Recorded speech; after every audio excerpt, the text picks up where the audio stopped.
అందరికీ నమస్కారం.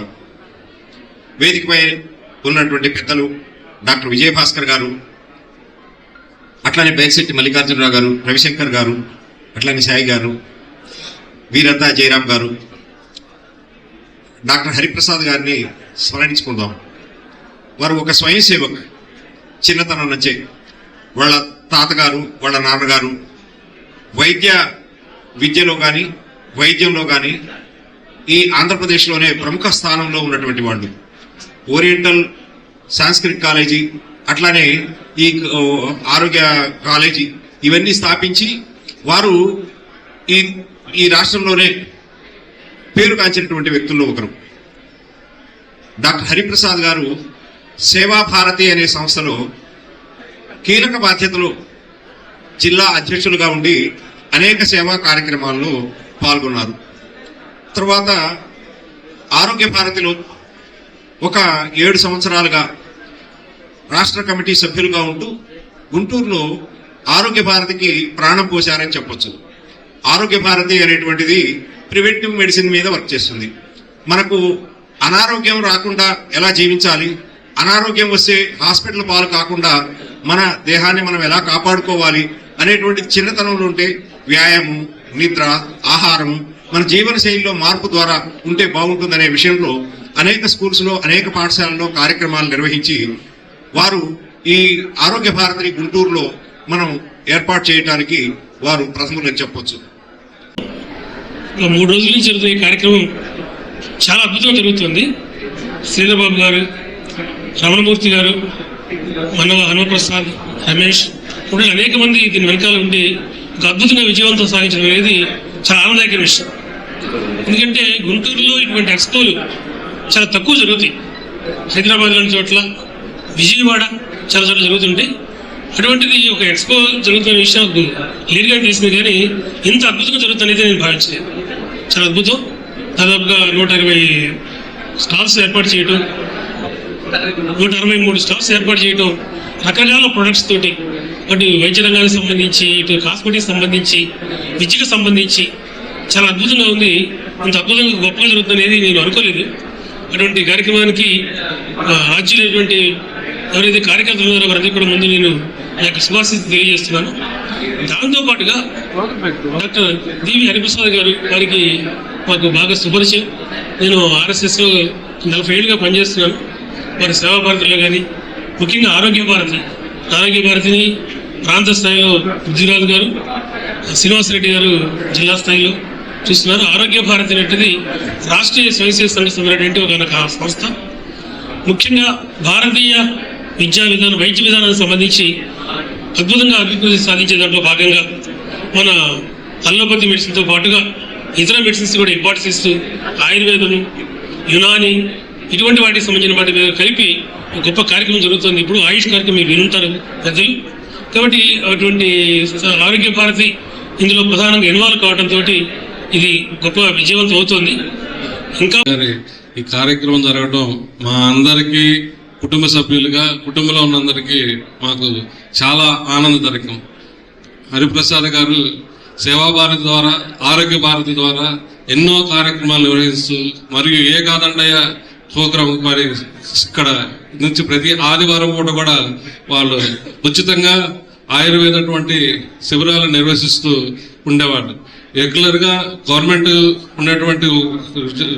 Medical officer గాను, అలాగే విజయవాడ గవర్నమెంట్ ఆయుర్వేదిక్ మెడికల్ కాలేజీలో విధులు నిర్వహిస్తూ, మరియు సాయంకాలం పూట ఇక్కడ తన ఓన్ క్లినిక్ లో చూస్తూ ఆదివారం పూట సేవ చేయాలి, సేవ అనేది సేవకు పరమార్థంగా ఉండేటటువంటి హరిప్రసాద్ గారి గురించి ఇక్కడ మన ఈ V2 ఎక్స్పో ద్వారా నిర్వహిస్తుండేటటువంటిది మా అందరికి చాలా సంతోషదాయకం. వారు చిన్నప్పటి నుంచి పుట్టినటువంటి చవనమూడిలో నుంచి వాళ్ళ తండ్రి గారు, మా తాతగారు అయినటువంటి విజయసారథి ఆచార్య గారి ద్వారా ఆయుర్వేదం వైద్యమే, ఆ వంశపారంపర్యంగా ఆయుర్వేద వైద్యాన్ని చేసుకుంటూ నిర్వర్తనంగా, అలాగే వైద్యంతో పాటు కాకుండా నిరంతరం సేవ, ఉచిత సేవ పబ్లిక్ చేయాలి, దేశానికి ఏం చేయాలి, దేశం ద్వారా ఆయుర్వేదంకి ఏం చేయాలి, అలాగే ఆయుర్వేదాన్ని కూడా తను ఎంతో కష్టపడి ఎన్నటువంటి కార్యక్రమాలు నిర్వహిస్తూ మా అందరికీ స్ఫూర్తిదాయకంగా ఇవాళ మాకు ఉన్నారు. ఈ సభాయ నమః. సభా వేదికను అలంకరించిన పెద్దలందరికీ కూడా నమస్కారాలు. ఇవాళ గుంటూరులో ఈ రకంగా ఎగ్జిబిషన్ జరగటం, 122 స్టాల్స్ తో 3 రోజులు దిగ్విజయంగా జరగడం అనేది సామాన్య విషయం కాదు. చూస్తుంటే ఏంటంటే మనం ఒక హైదరాబాద్ లో వింటూ ఉంటాం, కానీ గుంటూరులో కూడా ఈ రకంగా జరగడం, అనేక మంది వాళ్ళ ప్రొడక్ట్స్ ని కూడా ఎగ్జిబిట్ చేయడము, తర్వాత ప్రమోట్ చేసుకునేందుకు అవకాశం ఇవ్వడం నిజంగా చాలా అదృష్టం. ఇది ఒక మార్గదర్శకంగా ఉంటుందని చెప్పి నేను ఆశిస్తున్న. భవిష్యత్తులో ఇలాంటి కార్యక్రమాలు అనేకం జరగాలి. తర్వాత అందులో కూడా హరిప్రసాద్ గారు వీరి కుమారుడికి నేను జస్ట్ ఆయన పోయే ముందే పాపం ఆపరేషన్ కూడా చేయడం జరిగింది. వారు నా దగ్గరికి వచ్చి పాపం అంత పెద్ద డాక్టర్, ఆరోగ్య బాధ్యతలు పనిచేసిన ఆయన చాలా వినయంగా, ఏమన్నా డాక్టర్ గారు ఎట్లా ఉంటుంది మా వాడికి అని అడగడం నిజంగా ఇవాటి కూడా నాకు గుర్తుకొచ్చే విషయం. వారు ఈ సమాజానికి ఆరోగ్య బాధ్యత చేసిన సేవలు అమోఘమైనవి. వారు ఇంకా వారి పరంపర కొనసాగుతోంది, అవి ఇంకా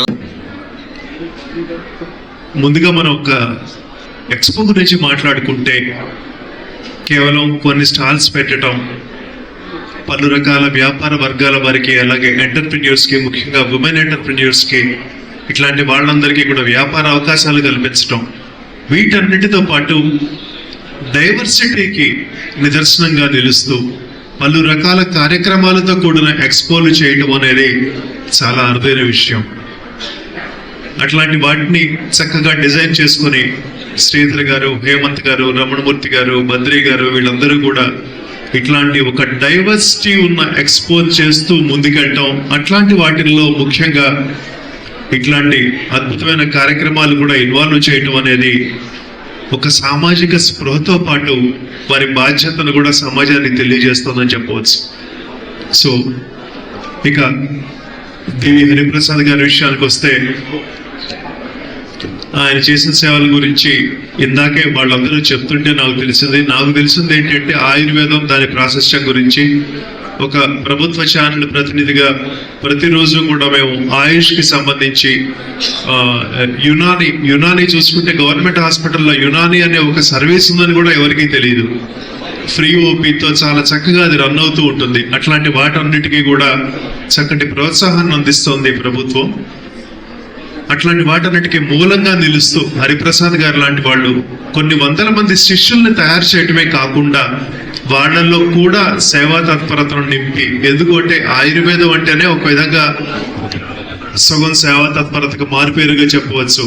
ఇంగ్లీష్ మందులకి దానికి ఉన్న మెయిన్ తేడా రోజు తరబడే హాస్పిటల్ ఇన్పేషెంట్స్ గా ఉండాల్సిన అవసరం లేకపోవడం, అలాగే తక్కువ ధరల్లో సాధారణ జనాలకు కూడా అందుబాటులో ఆయుర్వేదిక వైద్యం ఉండటం అనేది దాని యొక్క యూనిక్ సెల్లింగ్ పాయింట్ అనుకుంటే కనుక, అట్లాంటి దాంట్లో శిష్యులు తయారు చేసి వారిలో కూడా ఈ విధమైన సామాజిక బాధ్యతను కూడా నింపిన హరిప్రసాద్ గారి గురించి చెప్పారు. అదైతే నాకు లేదు, ఎందుకంటే ఆయన గురించి ఒక సక్సెస్ ని అంకురార్పణ రోజునే అది ఏ గ్రాండియర్ లో ఉంటుందో దాన్ని ఆలోచించగలిగినటువంటి లీడర్షిప్ ఉన్నటువంటి వ్యక్తి, వారిని వేదిక మీద పిలుచుకోవడం. డాక్టర్ గారి గురించి నమస్కారం. వేదిక నుంచి మీ అందరికి కూడా నమస్కారం. డాక్టర్స్ కి అందరికి కూడా నమస్కారం. మా నాన్నగారి గురించి అందరూ చెప్పారు, ఇంకా ప్రత్యేకంగా నేను చెప్పేది అయితే ఏమీ లేదు. ఆయన సేవ. వేదిక మీద ఉన్న పెద్దలందరికీ కూడా నమస్కారం. నాకు నిజంగా ఇప్పుడు నేను అక్కడ ఎంట్రీ అవుతూనే ఏంటి నాది అని చెప్పని అట్లా చూస్తూ వచ్చాను. మన డాక్టర్ గారిది కదా అనుకుంటూ వస్తే, సరే నన్ను డయాస్ మీదకి పిలవడం జరిగింది. హరిప్రసాద్ గారితో బహుశా నేను జూనియర్ ఇంటర్ 1977లో చేరిన తర్వాత దగ్గర నుంచి ఆల్మోస్ట్ నాకు బాగా తెలుసు ఆయన. నాకు అంటే నేను అప్పటికి ఒక 16 ఏళ్ళు అనుకోండి, 17 ఏళ్ళు ఉంటాయేమో, అప్పటి నుంచి నాకు తెలుసు. ఆ తర్వాత ఆయన ఉద్యోగాలు అంటే డిసీజ్ రాకుండా ఎలా ప్రివెంట్ చేసుకోవాలి వాటి గురించి వచ్చిన వాళ్ళందరికీ ఎక్స్ప్లెయిన్ చేసి అలాంటి అవకాశాన్ని నాకు కలిగజేయడానికి మా పెదనాన్న గారు నాకు చాలా స్ఫూర్తిదాయకం. అలానే ఏకాదనే ట్రస్ట్, ఒక ఫ్రీ ట్రస్ట్ ఓపీ ఉంటుంది, దాన్ని నడపడం కూడా ఆయన ఏదైతే నాకు అలవాటు చేశారు. సో దాంట్లో